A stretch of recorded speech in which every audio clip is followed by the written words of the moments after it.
2, 1. Salut, salut! Courir un ultra ou un trail sans montre. Est-ce que c'est quelque chose que vous avez déjà fait? Est-ce que même c'est une question que vous vous êtes déjà posée? J'en suis pas sûr, parce que s'il y a bien quelque chose de systématique dans le peloton, c'est bien de démarrer sa montre au départ d'une course. Pourtant, pourtant la montre c'est juste un outil. Et l'outil, il devrait être au service de quelque chose. Or, selon le contexte, selon votre maîtrise de la montre, selon ce que vous recherchez, la montre, parfois, elle n'est pas obligatoire. Donc, ça vaut le coup de se poser la question. Courir un ultra sans montre, c'est ce qu'a fait Jérôme Lucas cette année au Raid de la Réunion. Il termine 10e, pas mal, hein.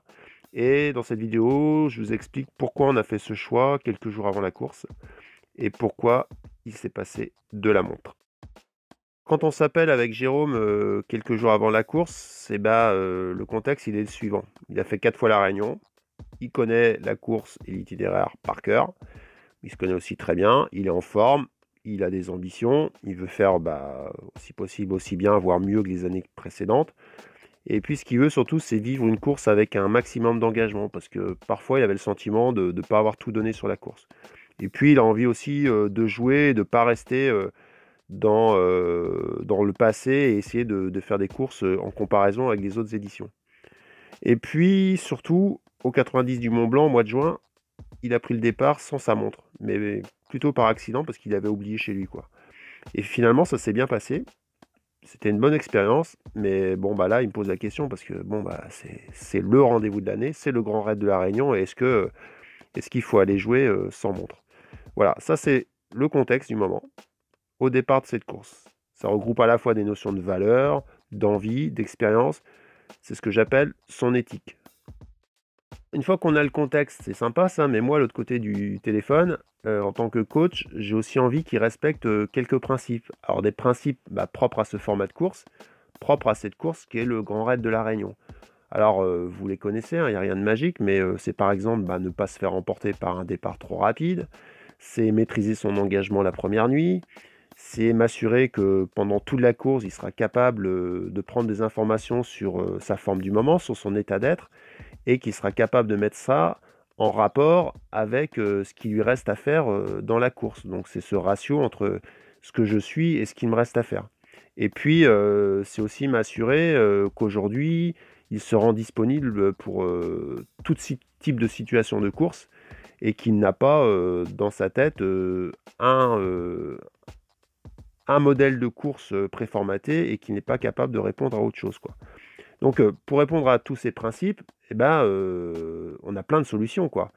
C'est des techniques. Mais du coup, on va recenser toutes les techniques disponibles pour à la fois respecter l'éthique et ces quelques principes. Alors forcément, quand on commence à énumérer les techniques, la montre, elle rentre dans le débat, et notamment avec quelques fonctions. Alors on se dit, tiens, le cardio, ça peut être bien quand même pour faire un départ cool, et puis pour mesurer son engagement dans la nuit, et puis pour prendre des infos sur son état d'être pendant la course. Mais là, Jérôme me dit, ouais, mais je suis d'accord avec lui, au bout de 4, 5, 6 heures de course, mes pulses, elles chutent. Et puis finalement, à part me démotiver en disant que j'avance pas, c'est plus très intéressant. Alors on se dit, bon, ok, on garde le cardio, mais on garde le cardio sur le premier tiers de course.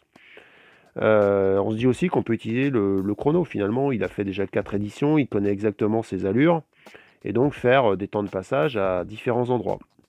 Et puis rapidement, on se dit que c'est une mauvaise idée parce que c'est déjà poser une course où on va courir contre le passé. Alors si on est en avance, on s'emballe ou on se dit, on a un doute sur le fait qu'on n'est pas parti trop vite ou est-ce qu'on est bien. Et surtout si on est en retard, déjà on pose les conditions pour se mettre une balle dans le pied parce qu'on va courir contre nature pour rattraper le retard, on va avoir des pensées négatives.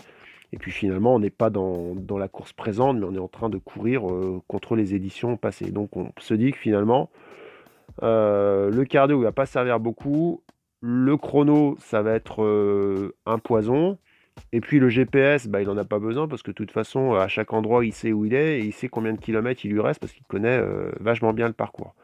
Donc, à part mettre un chrono pour faire le malin sur Strava le lundi, bah, il y a pas beaucoup d'arguments, il y a pas beaucoup d'arguments qui vont dans le sens de mettre une montre. Et surtout, plein de bonnes raisons de ne pas utiliser la montre, quoi.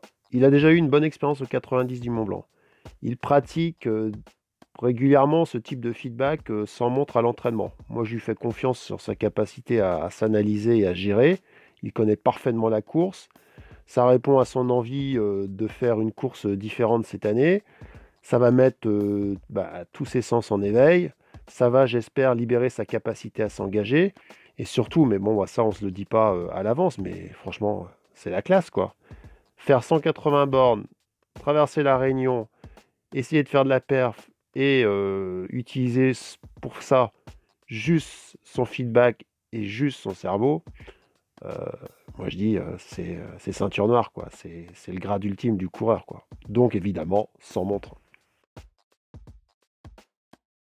Retenez ce cercle qui est tiré de la permaculture et que je trouve vachement intéressant.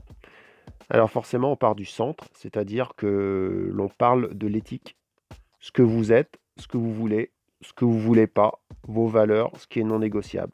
Et puis ensuite, eh ben, tout va découler.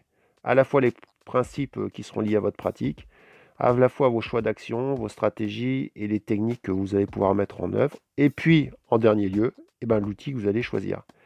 Et je dis bien en dernier lieu. Et aujourd'hui, bah, moi, je constate de plus en plus dans la manière de mener son projet que l'on parle de l'outil. C'est-à-dire qu'on achète la montre avec toutes les options, on court avec toutes les options en route, on s'inscrit à une course parce que c'est coté.